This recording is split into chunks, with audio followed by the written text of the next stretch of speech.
前一段时间我看节目里，何超莲给大家做了一份广味腊肠饭，都说好吃，我今天也来试试。来鸡豆干香菇洗干净之后，加入水浸泡2个小时。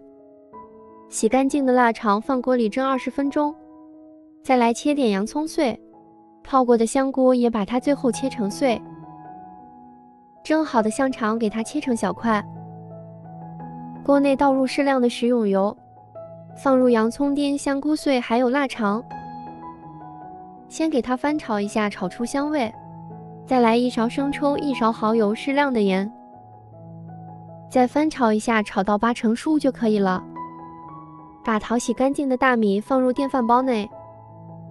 再加1勺生抽、1勺蚝油，把刚才炒好的香菇香肠给倒进来，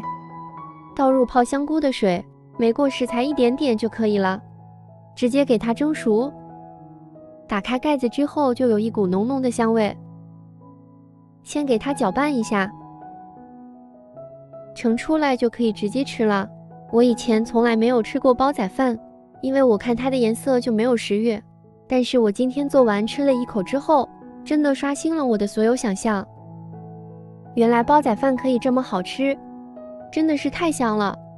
最后我整整吃了2大碗，有时间你们一定也要试试这个做法，真的是太香了。